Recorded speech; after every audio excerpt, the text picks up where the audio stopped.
It's the real news. I'm Aaron Mate. President Trump and Russian President Vladimir Putin have wrapped their summit in Helsinki. Both pledged to cooperate, with Trump calling for dialogue and Putin saying the Cold War is a thing of the past. Putin also renewed his denial of meddling in the 2016 U.S. presidential election, just days after 12 Russian military intelligence officers were indicted for that very act. Trump caused a stir back home when he was asked about Putin's denial. Just now, President Putin denied having anything to do with the election interference in 2016. Every U.S. intelligence agency has concluded that Russia did. My first question for you, sir, is who do you believe? My second question is, would you now, with the whole world watching, tell President Putin, would you denounce what happened in 2016, and would you warn him to never do it again? So let me just say that we have two thoughts. You have groups that are wondering why the FBI never took the server. Haven't they taken the server? Why was the FBI told to leave the office of the Democratic National Committee? I've been wondering that. I've been asking that for months and months, and I've been tweeting it out and calling it out on social media. Where is the server? I want to know, where is the server, and what is the server saying? With that being said, all I can do is ask the question. My people came to me, Dan Coates came to me, and some others. They said they think it's Russia. I have President Putin.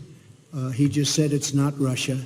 I will say this. I don't see any reason why it would be.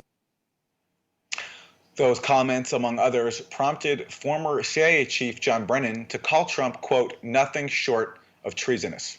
Well, are there other ways of interpreting Trump's comments, and are there other issues that are being overlooked in the focus on the Trump-Putin summit? Well, joining me is Paul Jay, senior editor of The Real News. All right, Paul, so people are calling this the surrender summit. Others are calling it the treason summit. I'm curious of your take on this meeting that went down today. Well, it's a complicated question because it's a very complicated moment in history and geopolitical relations. But the underlying assumption here, and that's driving all of this rhetoric and drama, is the phrase, Russia is America's adversary. You really need to break that down to make sense of everything else.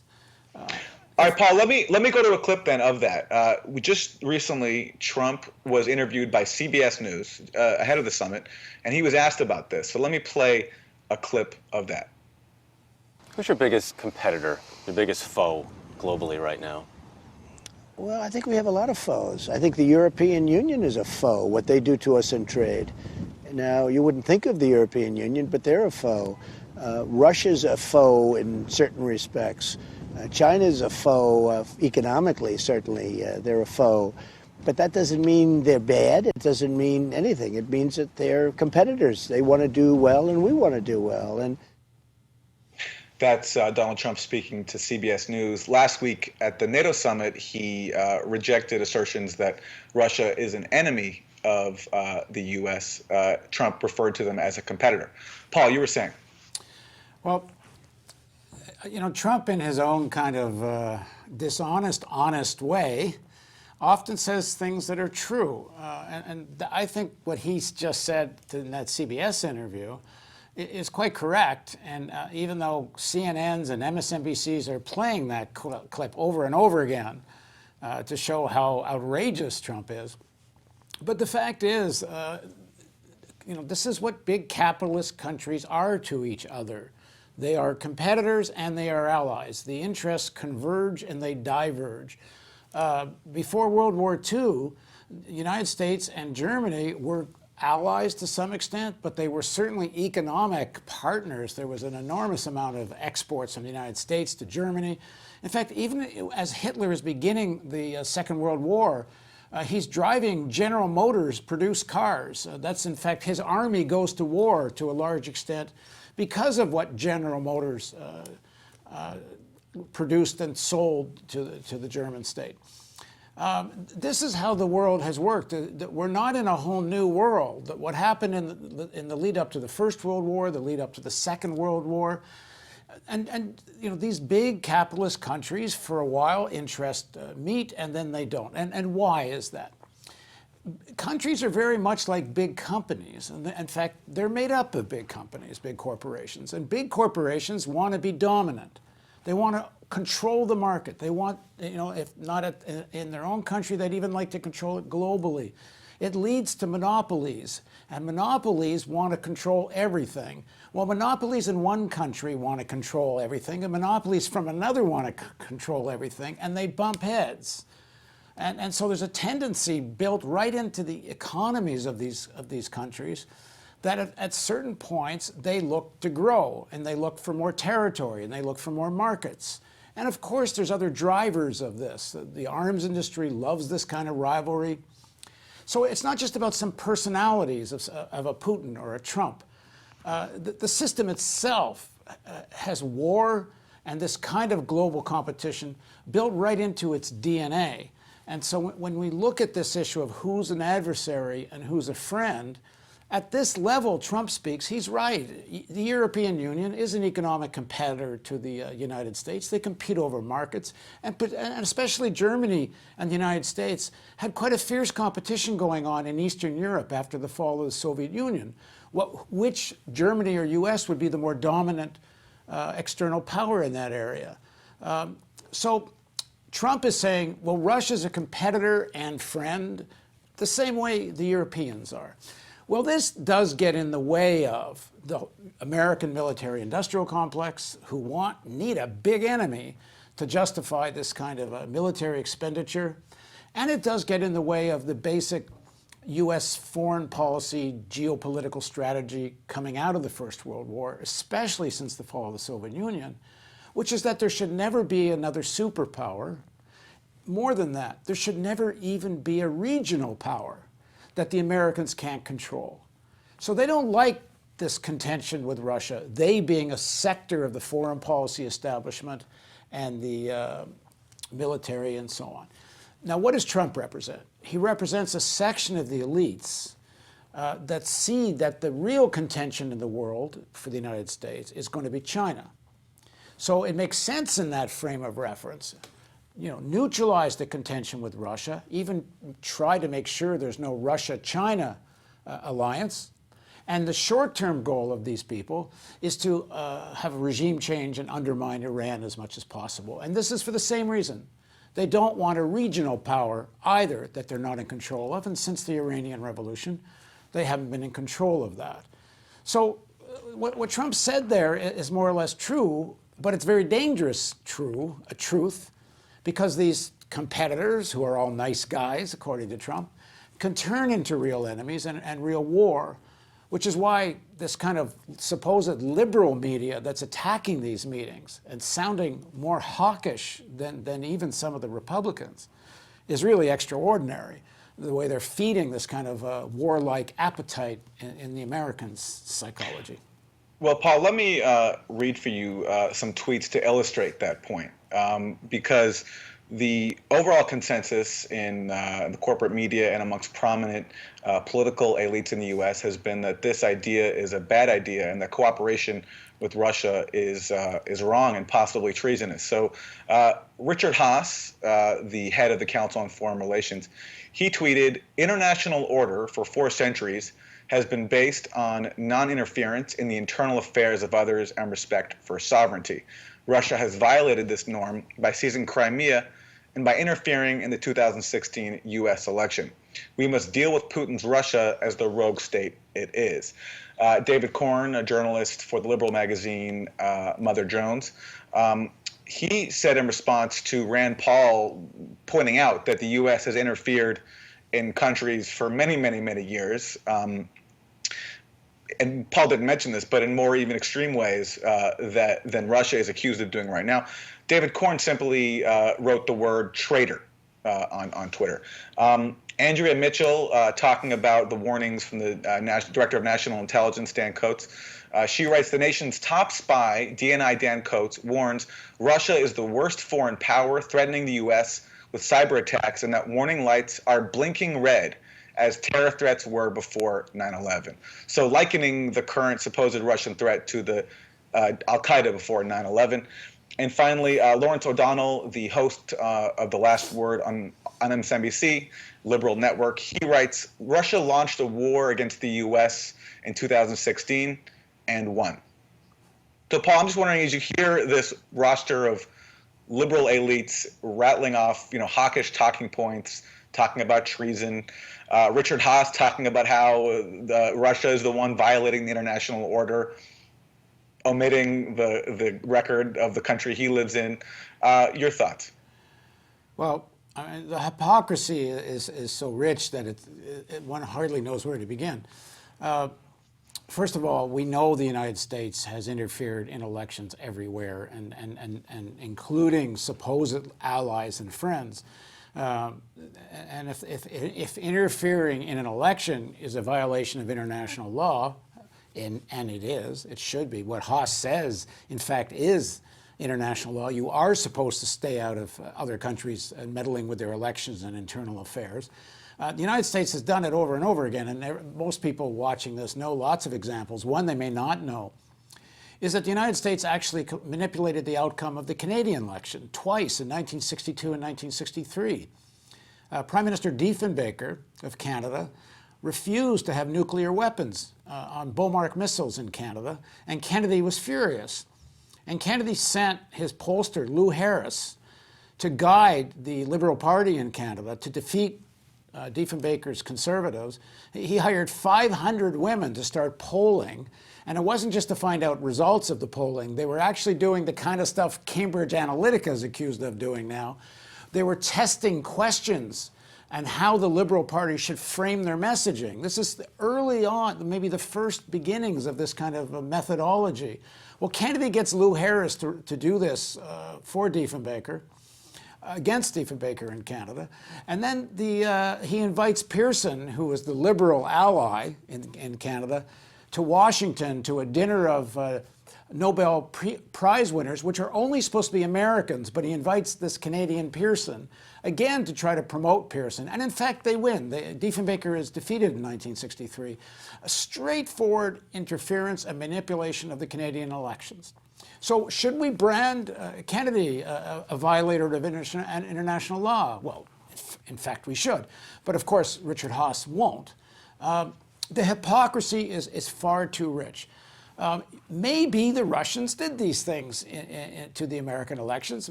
Maybe they wanted a Trump victory as an outcome. Maybe they wanted to weaken the Clinton presidency, as people are accusing them of. Maybe it's all true. But the truth of it is, this is normal stuff in the competition between these big countries. And the reason it's made such an issue now is because various forces want to wound Trump. And he may or may not be complicit in this. So far, there doesn't seem to be any real evidence that he is. But it's about the wounding of Trump and the struggle that's taking place in the American elites and within, very importantly, within the state apparatus itself. A real struggle. And I have to say, I welcome this struggle, because I think we have to talk about from what perspective do we look at these things. Because when they want us to look at these things as Americans, like we're all the same, it's an attack on American values. It's an attack on American democracy.